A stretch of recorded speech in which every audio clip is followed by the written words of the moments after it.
Okay. All right, great. Thank you. Welcome everyone to Just Roots online cooking workshop.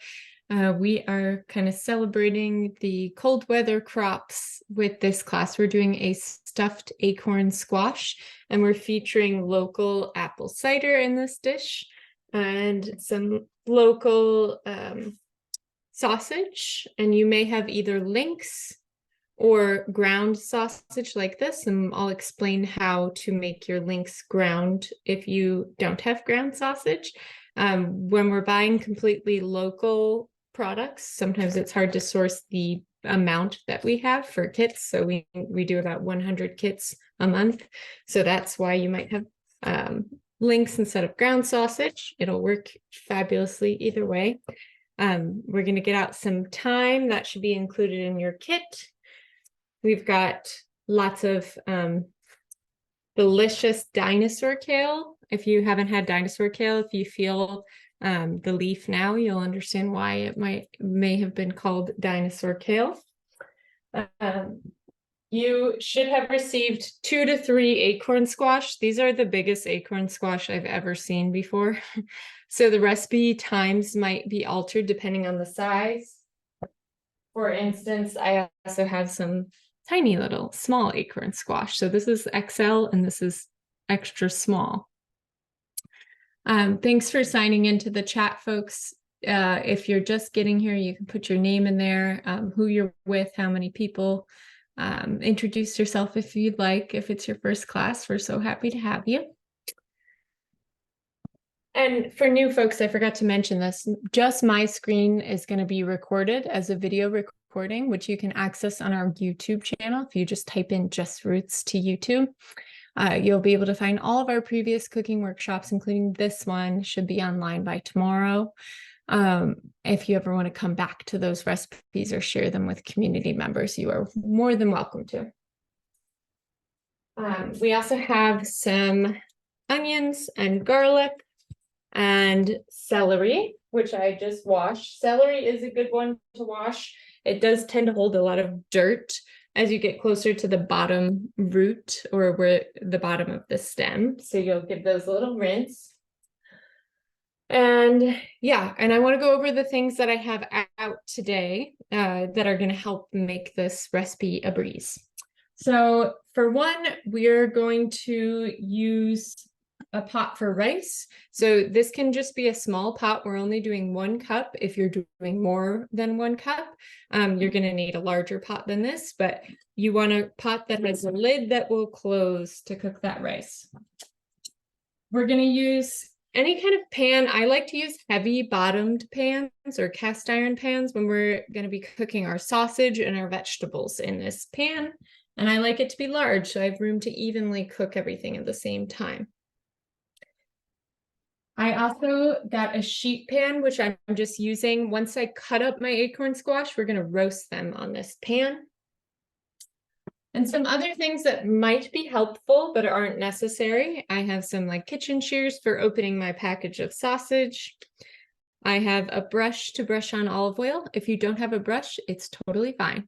There's other ways to do it.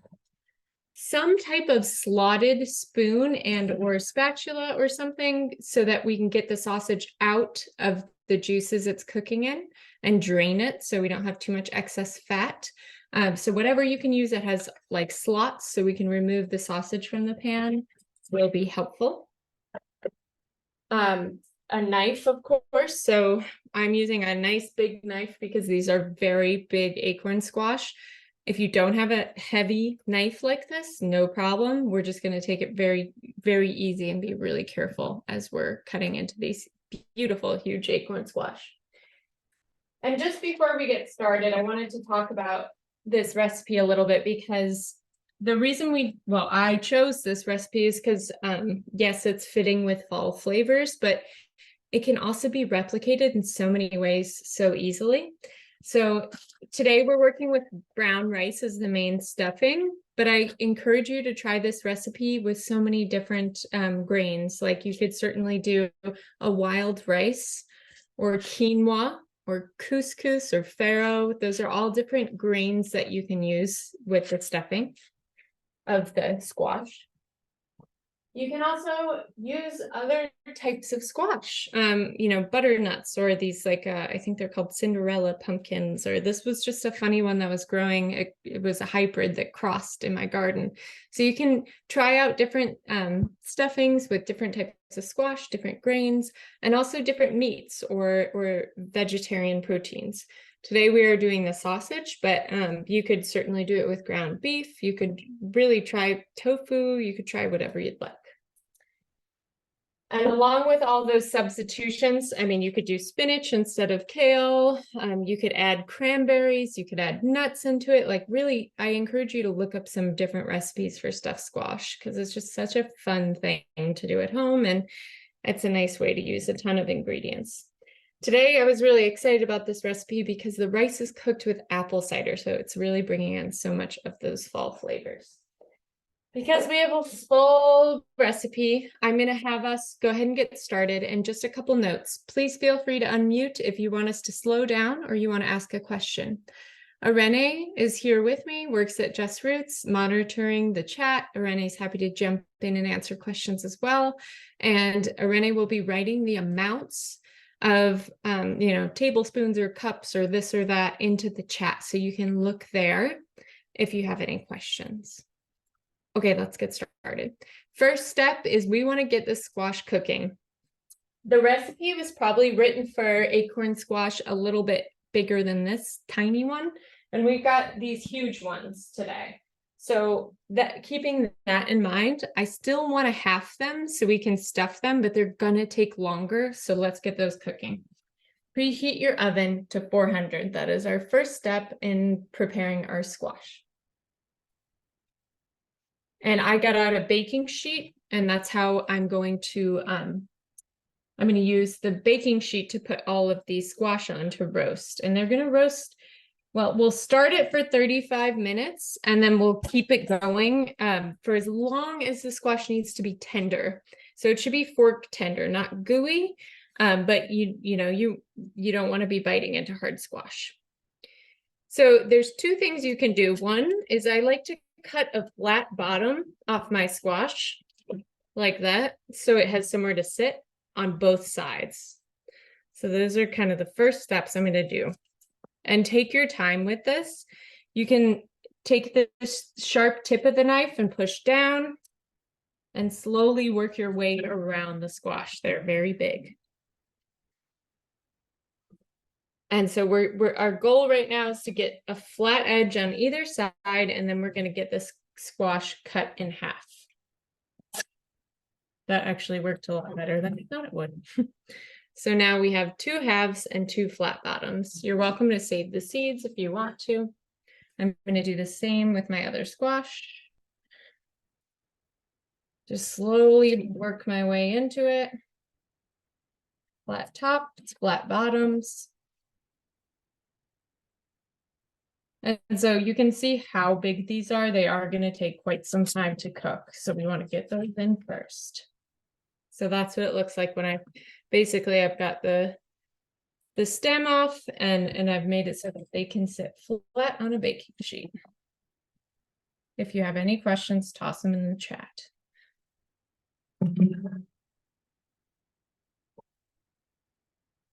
And then I'm going to set that on the bigger flat side, get my knife into the middle. It actually, once you've got those ends off, it makes it a lot easier to cut into because it doesn't have that protective skin. All right. And I'm just going to do one more for video, maybe 2 more just to show you guys. And you should only have 2 large, or you might have 3 small ones in there. So I'm cutting the end slowly. This is one of the hardest parts about squash, getting it prepped. So it's flat like that. Do the same on the other side. And then you can go through, cut it in half.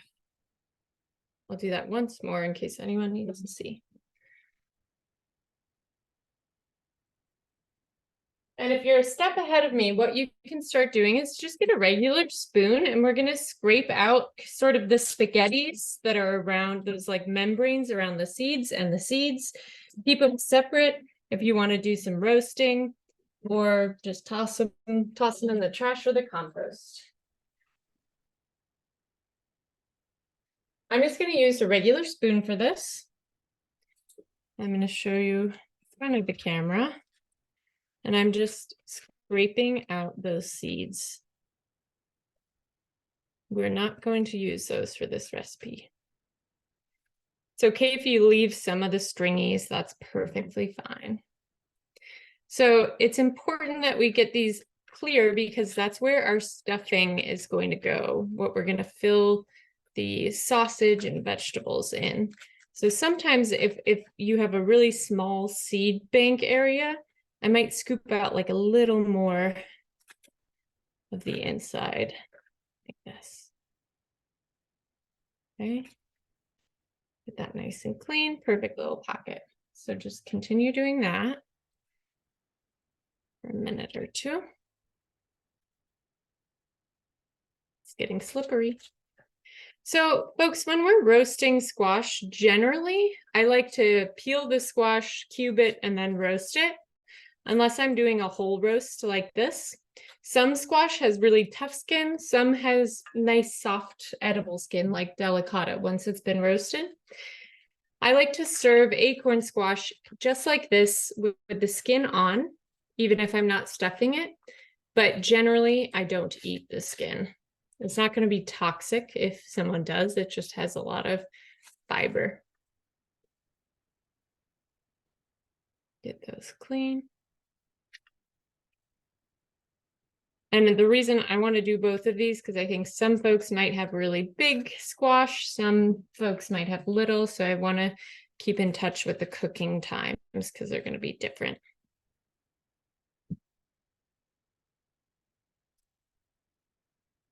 Now, a while back, actually only like last year, I started learning about squash and saving seed from squash, and that there were different, just a few different species of squash, and a lot of them can cross-pollinate. So you kind of, I don't know if anyone grows food at home, but squash is kind of one of those things, those fascinating crops that if you grow a couple varieties of the same species that look really different, you end up with these beautiful, cool crosses. And that's, I'm pretty sure the squash I showed before, I think this is, you know, an example of a great cross. I know it's with butternut and it tastes like a butternut, but it makes like more of a pumpkin shape than a butternut.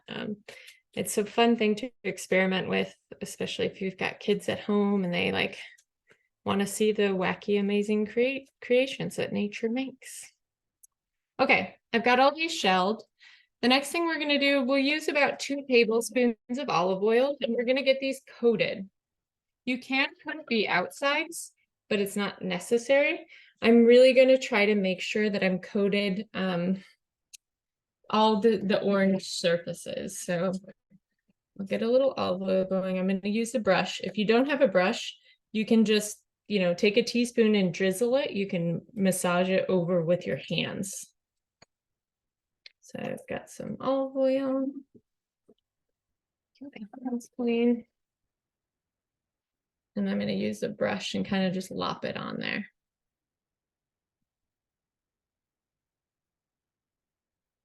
And this is going to help adhere the salt and pepper to the squash that we're going to put on in a second. I like to give quite a bit into that center pocket because I don't want it to dry out.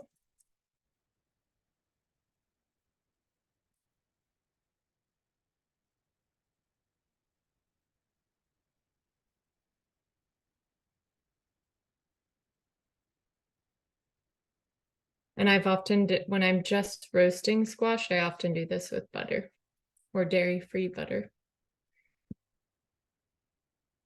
Margarine or something.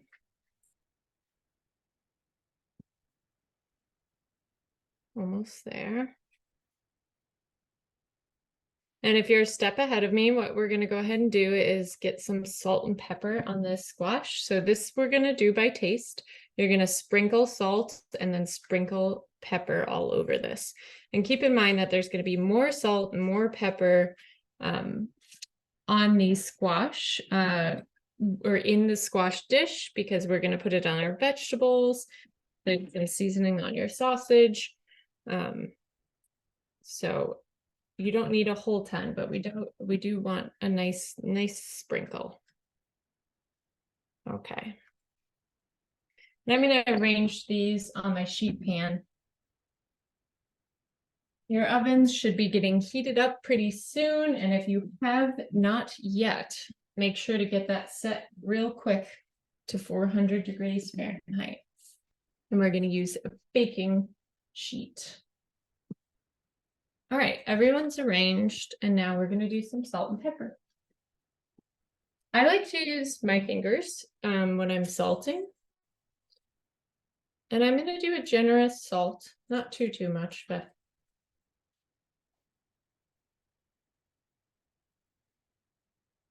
so these are initially baking at 400, and once we get them all stuffed, we'll do a nice broil to try to get like the stuffing a little bit crispy and the squash a little bit golden. I've got my salt. Gonna do a little pepper. Oh, this pepper's up. This one is not. And folks, as you get more comfortable cooking with oven roasted squash and trying different recipes, now is also a good time to try out different spices. So you could use cinnamon on this, maybe some cumin. For today, we're gonna stick with our recipe and keep it simple with the apple cider as the main flavor, but that's always a possibility. All right. Now I'm gonna put this in the oven and I'm gonna set a timer for myself because I want to remember to check the smaller acorn squash. So I'm going to set a timer for 35 minutes, but I know it's probably going to take a little longer than that.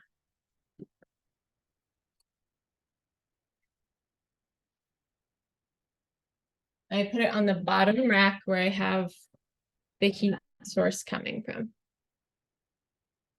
All right. I see Jerry, I missed this. Jerry said that they found out about cross-pollination. It's quite fun when that happens. Yeah, all the different varieties you can see come out. All right, so that was pretty much it for the initial prep of our squash. The second thing we're going to do is prep our rice, because it's brown rice. It's going to take probably about 25 to 30 minutes. So each one of these little apple ciders is 1 pint or 16 fluid ounces. So we're going to do 2 cups. Well, let's see, if you're doing more than 1 cup of rice, you would want to alter this recipe a little bit, but each one of these should be 2 cups exactly. Yep. And so our rice is going to be a 2-to-1 ratio with a little bit of water. So the first steps I'm going to do is pour in an entire bottle here, which is 2 cups, into my rice pot.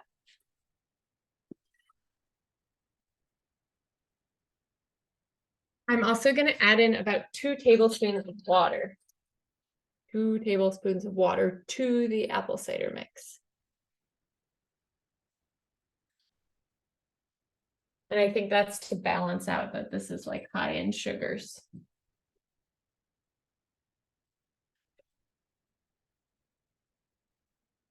Natural sugars. Okay, so right now I've got 2 tablespoons of water, 2 cups of cider. I'm going to bring this to a boil. And in the meantime, I'm going to measure out 1 cup of rice. So I like storing leftover rice in like mason jars and stuff like that, or jars that you get from the store. We won't be using all this today if you're using the same recipe amounts as we are. So hang on to your rice and maybe you can make stuff to something else again. I'm using a dry measuring cup to get 1 cup of brown rice. So that's ready to go. I'm also, once we put this rice in, I'm gonna put in a little bit of a dash of salt in there too. Once that apple cider and water mixture is totally boiling, we're going to lower it very much to simmer, and then it'll cook for 25 minutes and we'll check it then. I forgot to set my initial timer, so I'm going to do a 35-minute timer for our squash. Okay. Fabulous. If I'm going too fast, just tell me to slow down. One other thing that we're going to add to the rice, this is a little bit different. I'm going to do it a little different than the recipe, but I'm going to take 1 sprig of thyme, and once I put the rice into the apple cider mixture to boil, I'm just going to set this sprig of thyme on top. Thyme has a compound called thymol, which is the scent. It's the aromatic oil and fragrance that you get when you smell thyme. And it's very powerful. So we're not going to use too much because we'll have some chopped thyme in the stuffing mix as well. Cool. So I got that ready so I don't forget. The next, while we're waiting for that, we're going to start getting the stuffing mixture ready and cooking. So that's really just, let's chop and prep our vegetables. Our recipe calls for 1/2 of an onion. We've actually got pretty small onions, so I'm going to do like 1.5 of these. If you struggle with digesting onion or are following like a low FODMAP diet, you can certainly leave this out, or you can use less than I am or less than the recipe requests. This is not like a set in stone recipe. It's not a baked ingredient. Nothing's going to be terrible if you change by adding a little more or a little less of something. So I'm going to do just like a rough dice.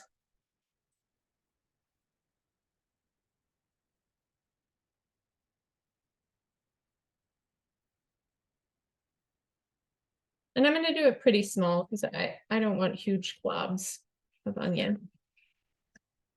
But I did some like horizontal slits, and I left it attached at one end, and then I'm going through and doing vertical chops.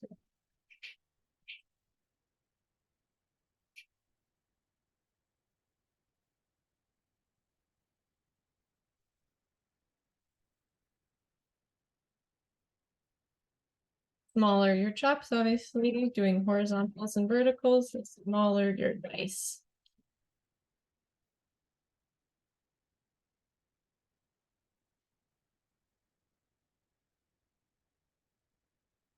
I'm going to see what this looks like before I decide to cut another onion in there. Now, with a lot of stuff, when it's hard to know when there's no like weight of how much onion the recipe calls for, I kind of often hold up my other ingredients and I just kind of use my intuition and look like, that's how much sausage we have. That's how much kale we have. That's probably enough. It's probably enough of the onion right there, but maybe I'll do just a little bit more, like a half an onion, half a tiny onion.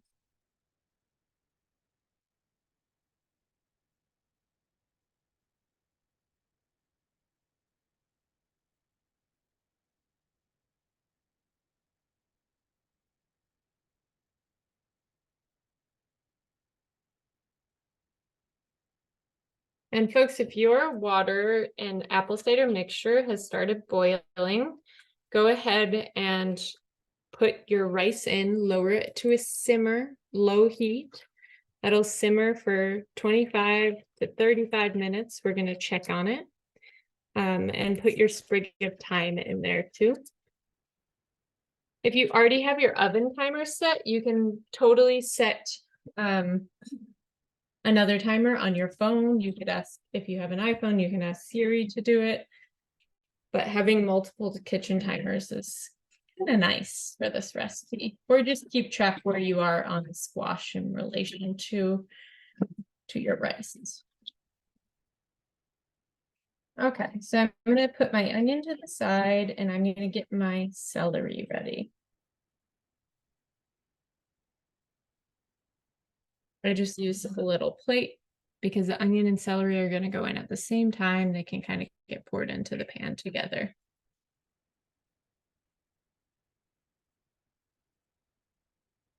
The recipe um, calls for two celery stalks.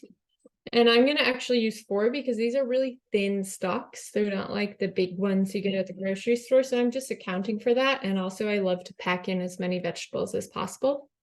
You'll notice that I cut off sort of where the ends start to turn white. We're not gonna use that part. And really here you can slice them into thin slices. You can sort of dice them and go back through again with the knife. I'll demonstrate what I'm gonna do.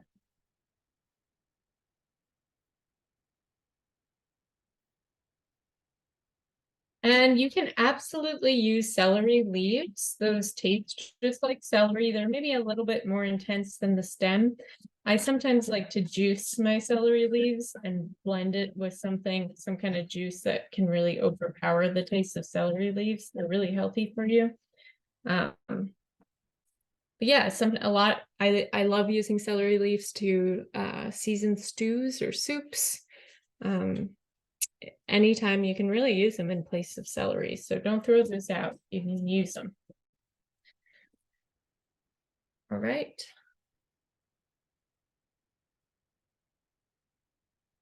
So I'm going to add that celery.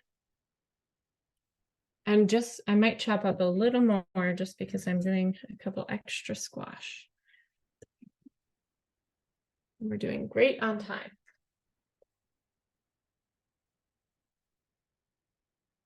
Folks, we won't get to taste our food today together, but when you leave the class, we hope you're ready. Feel like you can finish the rest of it on your own, and if you can't, you can just stay on. We'll answer any questions you might have.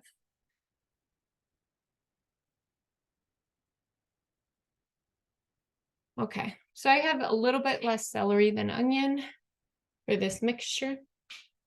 Now we're going to chop up some thyme. So I'm looking to have about 1 tablespoon of thyme altogether. And so you can use these, what are they called? You can use the stems of thyme. You just want to cut it really small if you do. And the more woody parts you want to leave out. Sometimes I just run my hand along the stem and I could get off the majority of the leaves. So if you have time to do that, that's kind of what I suggest, to do more than use all of the stem. So basically I just kind of pinch it, and it's okay if some of the stem comes off, but generally I'm getting the softer plant material, not these hard woody stems at the bottom. So I'm going to get enough ready to mince super finely to make just about 1 tablespoon.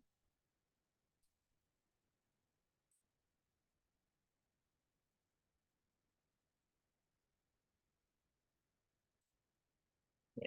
So this is really the part I'll show you on here. It's a little bit too thick up here. You're not going to want to bite into that even once it's been cooking. It's not like cilantro and basil. It's a woodier herb, kind of like rosemary. Not quite as woody as rosemary.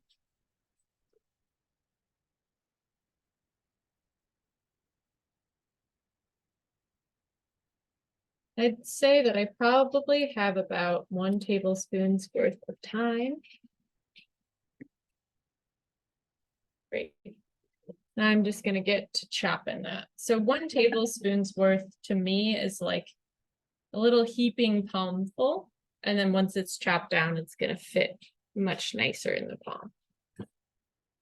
You can also just measure it if you have a measuring spoon. And my water just came to a boil, so I'm going to stick my rice on there. And it's perfect because I have exactly 25 minutes left on my other timer, and that really worked out well for me. Don't have to set 2. You're going to chop that up kind of as small as you can, so you're not getting these big bites of this very potent herb.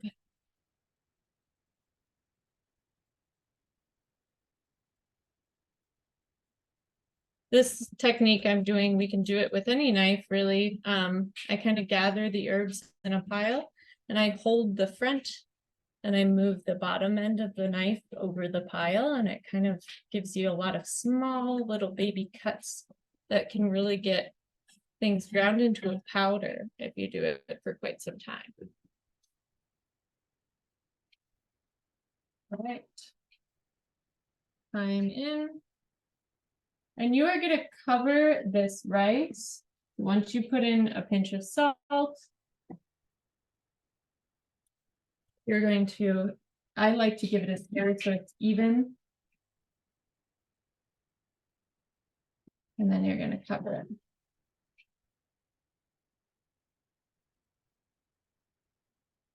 Okay. All right, back to where we were. I've got my thyme all cut up. I'm going to hold that off to the side for now. And the side of my cutting board. And I'm going to get, you're going to have a lot of leftover thyme you can do something with. If you want to store it well, I suggest using a paper towel inside of a Ziploc bag. And you can dampen it a little bit too. It's also great on teas if you just want to make like a tea for after dinner. I haven't tried thyme tea, but I should. Okay, so we're gonna chop 2 to 4 cloves of garlic. I say 2 to 4 because it depends on how much you like garlic, how much you can process it. There's a lot of medications that don't want you to eat garlic, and also the very different sizes of garlic cloves. I'm going to do 4 cloves because I'm a big fan. The recipe calls for 2. Use your best intuition on what you and yourself or your family or your friends, whomever you're cooking with. So I'm going to get my 4 cloves, 4 or 5. I can't never stop.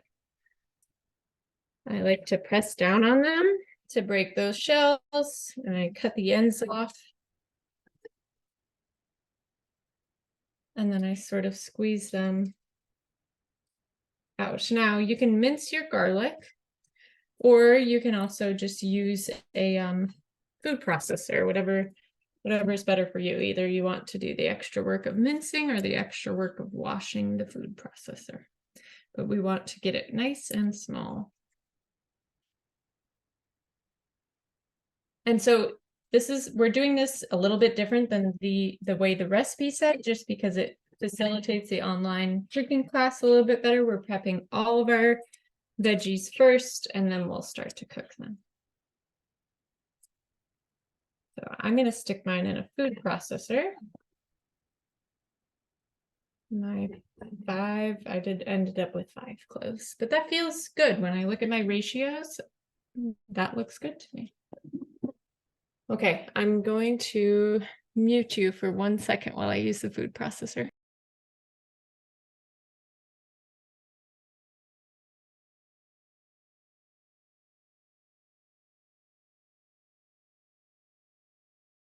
Quick and easy.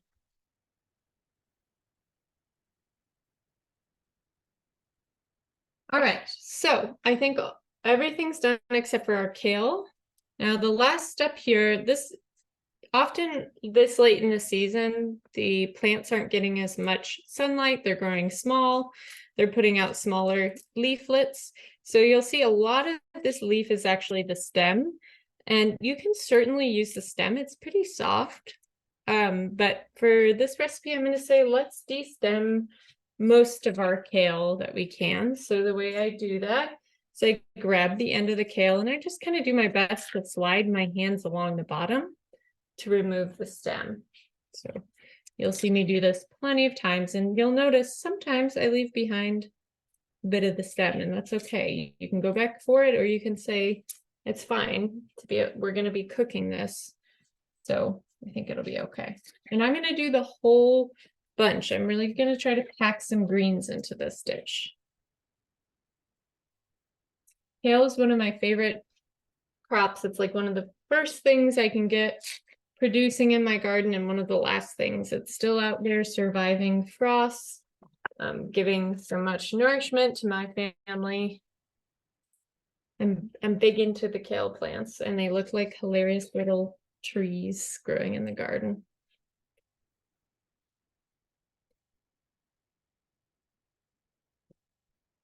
So this, yeah, as mentioned when we first started the class, this is dinosaur kale, which is a different variety of kale than kind of the more common popular seen curly kale. And I just kind of, it's my favorite, and I will always choose it over curly kale if I can. I love the texture it has in a salad raw. I feel like it's a little bit easier for me to digest than curly kale. It has a really dark green color. I'm a big fan. So if you're a step ahead of me, I'm basically gonna chop these up into super thin strips by using this cigar method, or basically we're just gonna take our kale, kind of roll it up into a ball and cut it into thin slices with a knife. I'm almost there, if you're ahead.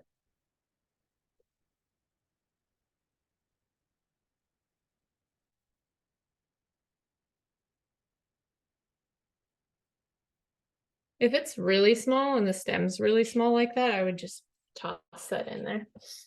And this might look like a hefty pile of greens, but if you've done a lot of cooking with greens, you know that they cook down. It seems like from like 100% to 10%, they just get really small, especially spinach. So you're eating a lot of nutrients, but it doesn't actually take up that much space in the stuffing that we're creating. Okay.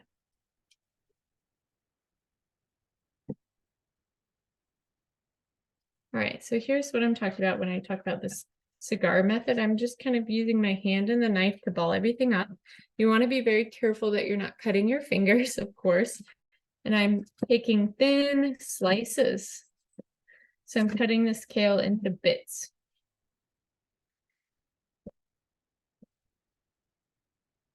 Cutting the kale also is going to help us digest it. It's making more surface area for the heat to get into the cell walls of the plants, lyse them, make them more digestible for us.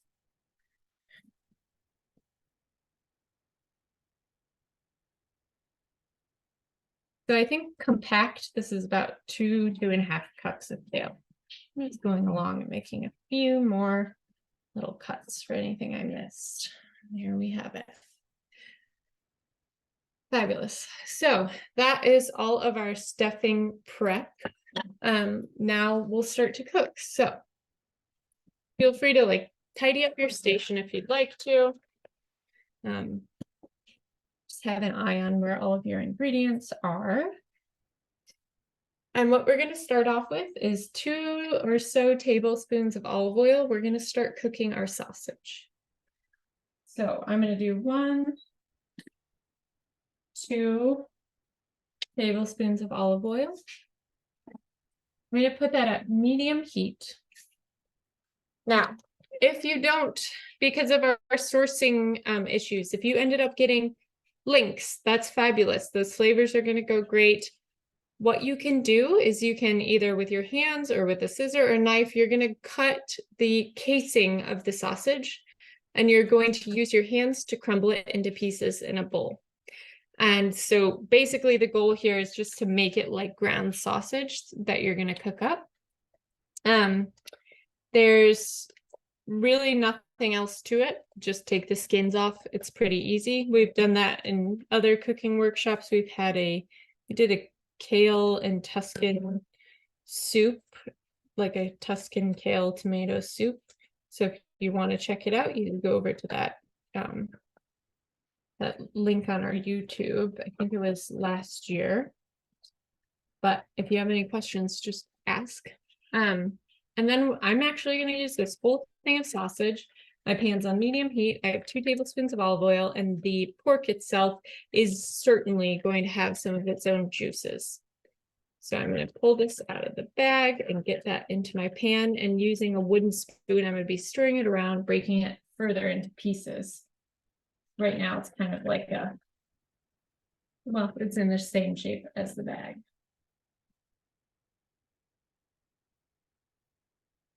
Fabulous, and I'm going to wash my hands.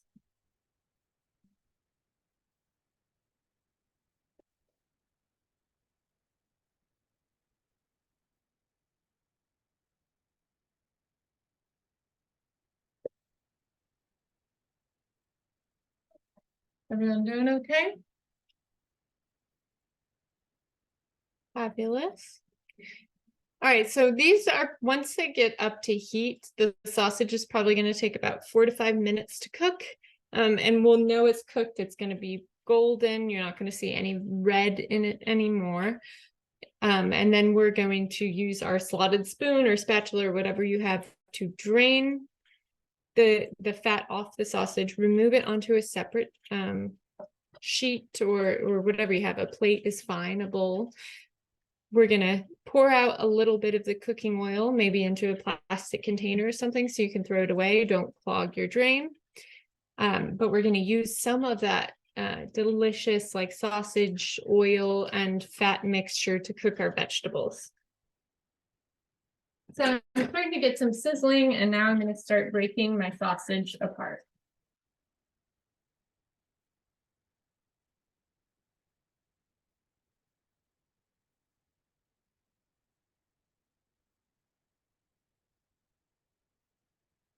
And you'll find the more that the sausage becomes cooked, the easier it is to break it apart.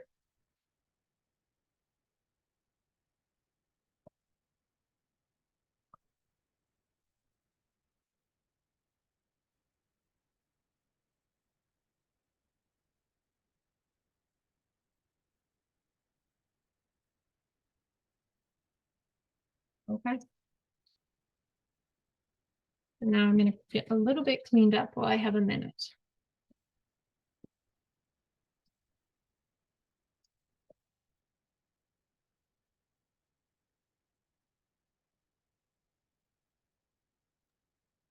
Hey, Brick, Jerry was just commenting how they didn't know about the removing the stems from kale and asking if we should if we compost them after that. And I usually compost them. I don't know if you have any other ideas or recipes. Well, I feel like anything crunchy, I automatically think to try pickling them. I don't do that because my rabbits and chickens just devour everything that we give them. So that's who usually gets the kale stems. It's fun to watch them eat it. But I think, you could try to pickle them. Also cut them.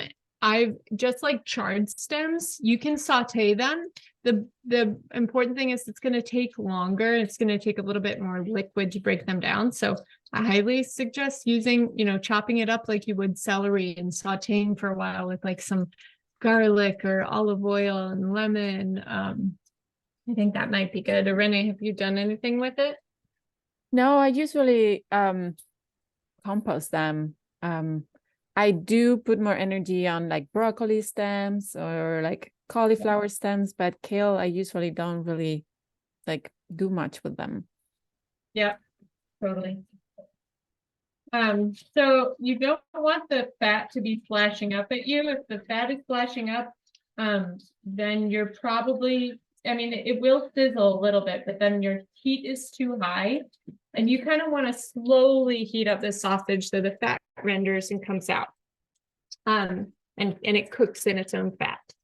That's kind of a tip, with bacon too. It's like, I like putting, if I cook bacon in the oven, I put the bacon in before the oven is heated up. So it's slowly coming up to temperature. It's oozing out all of its juices and it's cooking itself in that juice, versus if you just stick it in at 400 right away, that juice it can cause burning to happen. And the juices they kind of sit at the bottom of the bacon instead of cooking the bacon in the juice. All right, I'd say my sausage is about halfway there. And I'm going to show you in a minute what that looks like when it's finished. And just keep in mind that this is going to cook a little bit more in the oven. So it's okay if you still have a teensy bit of pink, but we're going to just try to get it all the way through.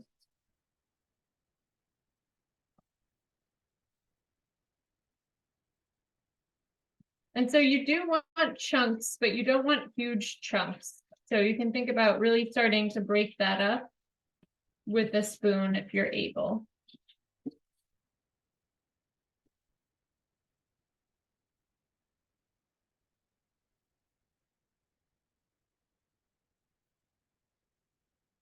And at some point, we're going to take this sausage, we're going to take all of our rice and all of our cooked vegetables, mix them up in a big bowl or a big skillet. And that's what we're going to use to take take and stuff our delicious little acorn squash. How are we doing on time? Good. Oops, I dropped them. My dog's still today. So my sausage is looking pretty good to me. Without burning myself, I want to show you. I'm seeing brown on the edges, not seeing pink. Heavy. You probably can't even see the colors of the light, but I think that's good enough for me for now. So I'm going to remove it onto a separate plate with a slotted spoon or spatula.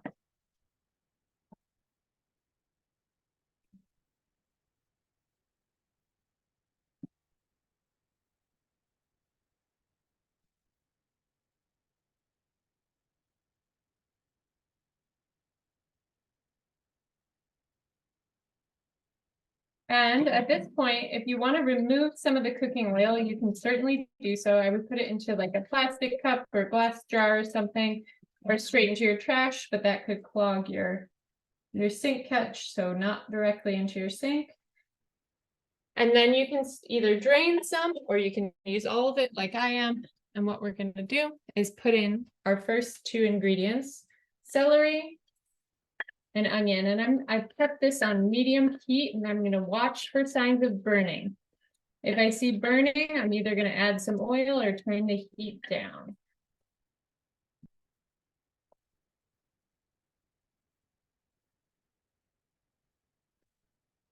Different sausages contain different amounts of fat, so it's kind of hard to predict sometimes.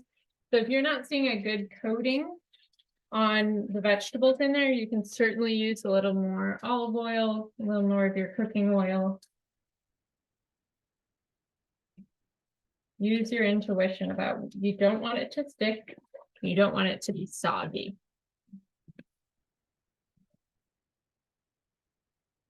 So these are going to cook for 4 to 6 minutes, depending on how small you cut them. Mine are very small, so they probably only need about 4 minutes. I'm going to spread them evenly amongst the pan. And I'm on medium heat still.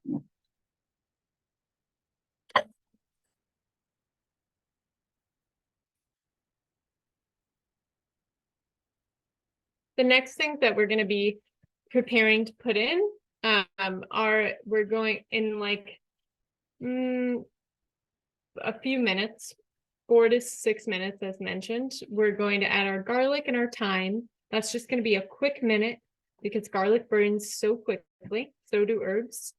And then we'll put in kale, all of this kale, along with a little bit of apple cider. So I'm thinking we'll do about 2 tablespoons of this other jar, leaving us enough to sip. And then we'll do a little more if it requires more liquid. So I'm going to be stirring this every once in a while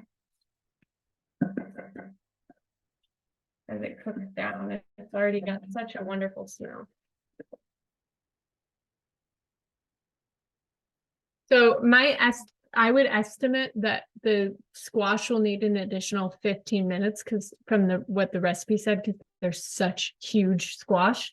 So just note that when the timer goes out, mine has about 5 minutes left. You can feel the squash, see how soft it is on the inside. It's probably going to need another 15 minutes. pull the squash out, stuff them, broil them for like, and we'll go through this again, don't worry, but we're gonna broil them to get everything crispy for 2 to 3 minutes once they're stuffed, and then you'll be set to serve.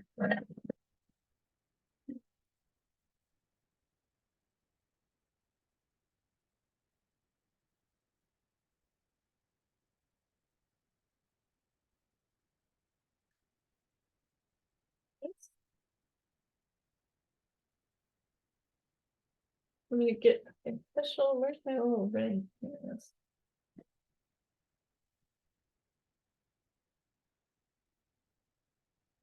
Although the squash is feeling quite soft, so we'll check it in 5, but I think it'll still need 10, 15. Okay.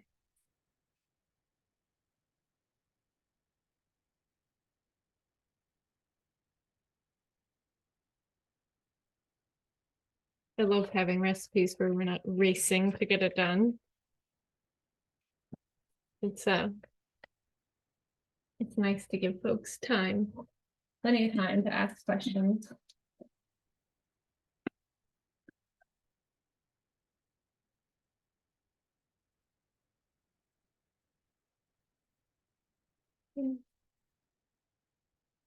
And now that these are pretty cooked down, I'm going to do another sprinkle of salt and pepper. So I'm going to do a liberal pinch. I'd say, you know, an eighth of a teaspoon of salt. And a little bit, maybe a 1/16, a little bit less, just a few grinds of pepper onto here. And my onion is pretty much translucent now. So once I give that a stir, I'm then thinking it's time to add in the garlic and to add in the thyme. If you don't have enough oil in your pan, you should certainly add some more before adding in the garlic and the thyme. So I've got my tablespoon of thyme, which is about a little palmful. I like to sprinkle it on top of the vegetables so it has some more moisture and then stir it in. I've got my garlic cloves.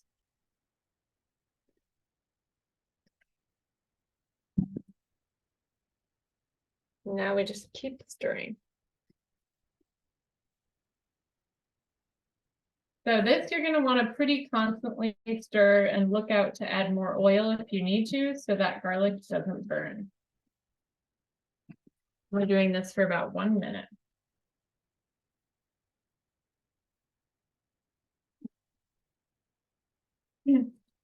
I think I got some thyme up my nose.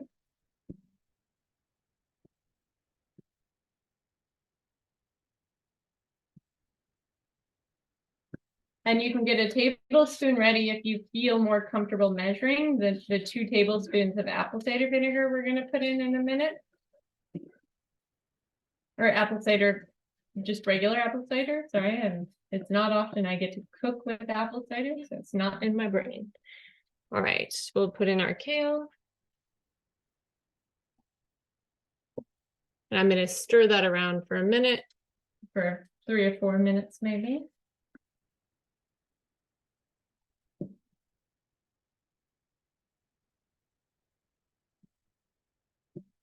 Get it evenly mixed in.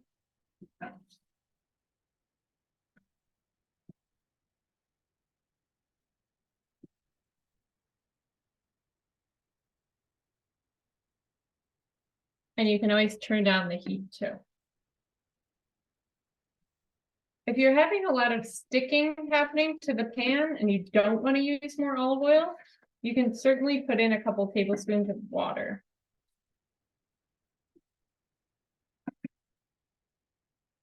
Some beautiful colors in here. Some things I was thinking about adding to this stuffed squash dish were like craisins or raisins, some like nuts like pecans or sunflower seeds, especially toasted ones. You could do this recipe with Brussels sprouts instead of kale. It's just really, you can play around with it so much. And it's kind of a beautiful, fun thing to share with friends and family. It's like the decadence of fall and fall root crops. Okay, so I'm making sure to keep stirring it. My timer is about to go off for everything. But at that point, I'll probably put in a little bit of a couple tablespoons of that apple cider in this pan.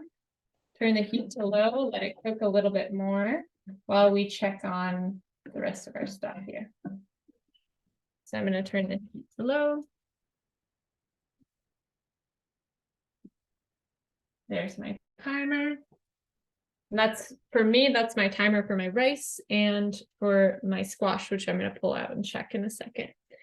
I'm going to do a couple tablespoons of this apple cider.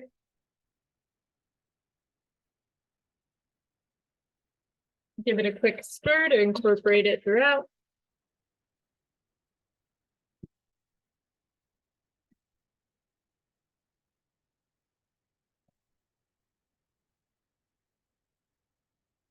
I'm going to let that cook down for another, on low heat, for another couple minutes. Now, just so you guys know, because we're close to time, when we assemble everything, I'm going to use a big bowl and I'm going to put all my rice, I'm going to put all of my vegetables and all of my sausage in that bowl, and I'm going to mix it all up. Then it's time to taste test it. You're going to be checking if you want to add heat, cinnamon, salt, pepper. That's the time you're going to add your spices.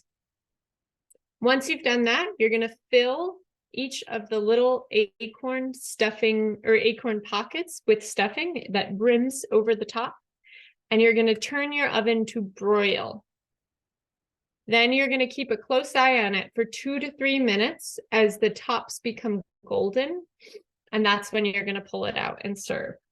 So I'm going to be on for a little bit longer. So feel free to stay on with me as I check what's going on with my squash.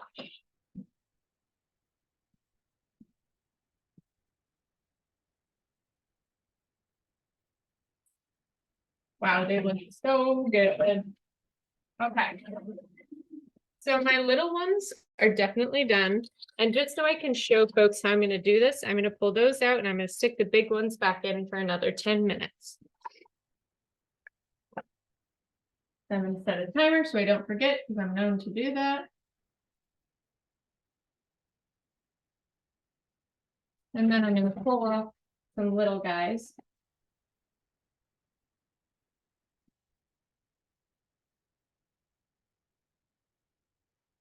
They should bend when you pick them up with tongs or something. I want to be able to insert a fork in there and it be able to very easily. Not quite like cake consistency, but it should be soft. I'm going to turn off the heat for my vegetables. Those should be good to go. And I'm going to check on my rice.